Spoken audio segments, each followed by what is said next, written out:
What is going on, guys? Hope everyone's having a great day.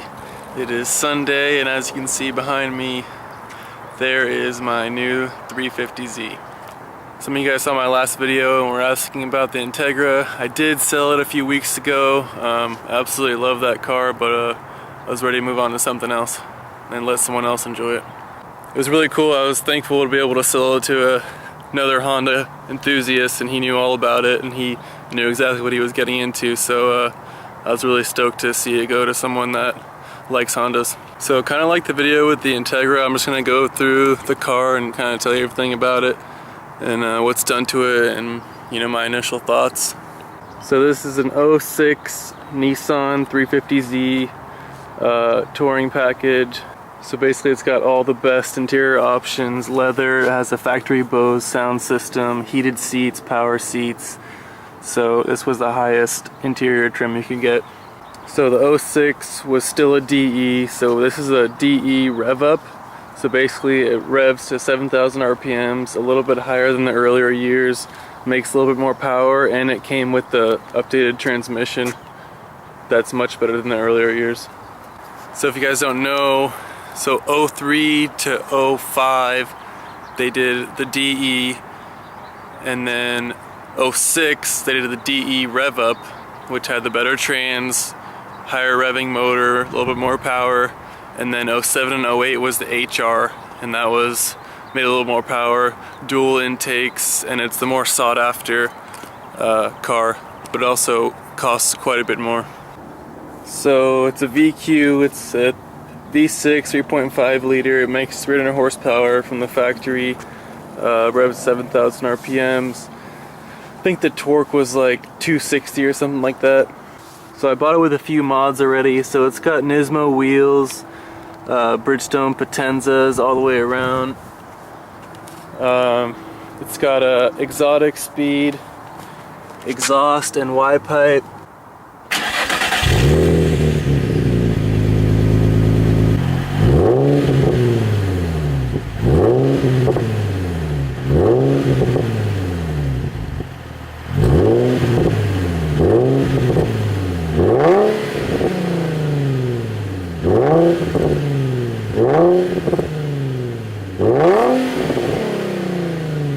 So it's got a rear sway bar, plenum spacer, and it's tuned on up rev, so it makes a little more power than stock, and it feels good. It's got good power.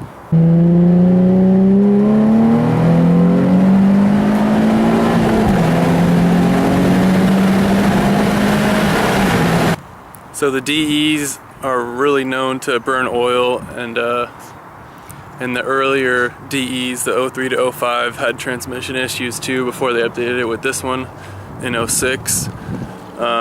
This car actually got its motor replaced at 20,000 miles under warranty because it was burning oil. So the guy got Nissan to put a brand new motor in it.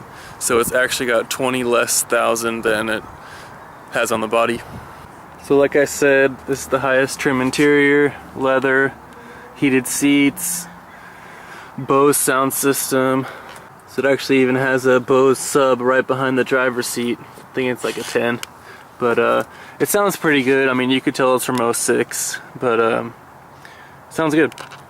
So the thing that sucks, and this is a problem with all 350s, is that I already painted these, but most likely every single one you find is just going to be all scratched up.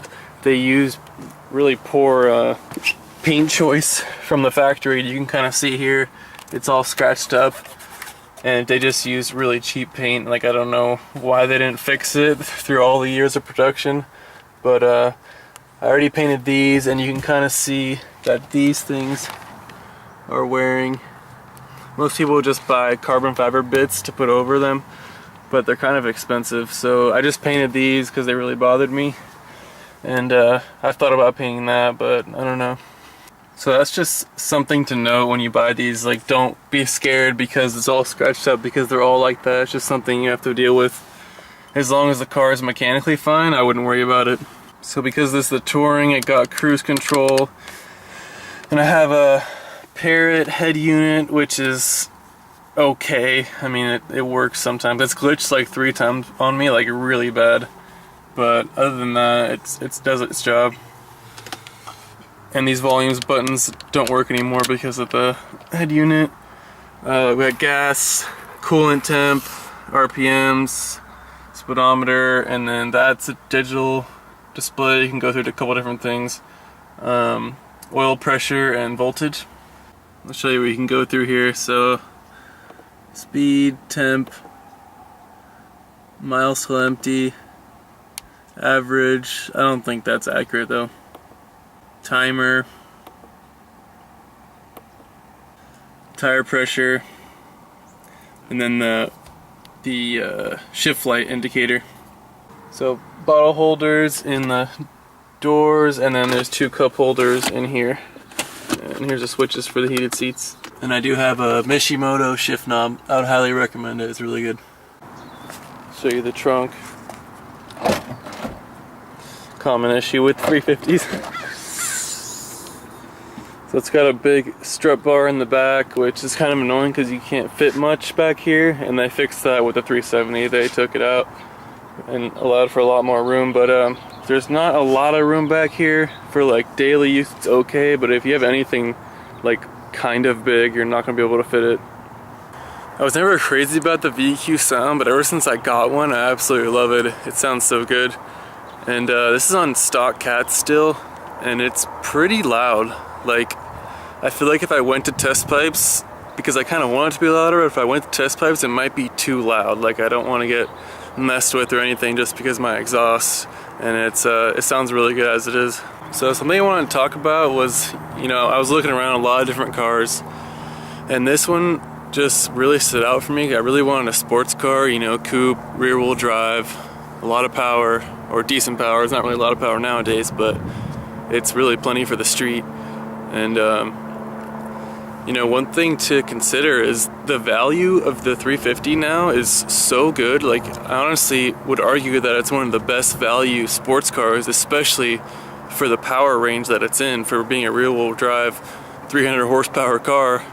The aftermarket is ridiculous for these cars. Even the entire Z community is huge. It's funny because I really like STIs and Evos and like that kind of car, and it's interesting to note that an STI, a 2018 STI, has 305 horsepower. This has 300 horsepower stock. Now it has even more because it's modified a little bit, but it's just something to note that yeah, STI's got better brakes, better suspension, it's more track focused, and yeah, those cars, they might beat this from a dig, but if you think about it, I was on the highway and I pulled up next to a new Golf R, and those have like 300 horsepower. Yeah, they're all-wheel drive and stuff like that, but to think that this could pull on a Golf R or STI or Evo stock at least, I mean, that's pretty significant, especially considering this is a third of the price of those cars. And I know they're not even in the same category, but they are comparing the new Honda Civic Type R to an STI. That's front wheel, and then the STI is all-wheel drive. And like, they kind of compare Honda Type R, they kind of put it in the same category as STI, Evo, Golf R, Focus RS. Like, those are kind of all compared. And I know this is rear-wheel drive, but it's just something to note. Alright guys, really appreciate you watching. I think I got everything. If you have any questions or want to know anything else about the car or want me to do other videos, just hit that comment section below. Subscribe. If you could please throw a thumbs up, that'd be awesome. Hope everyone has a wonderful day. See ya.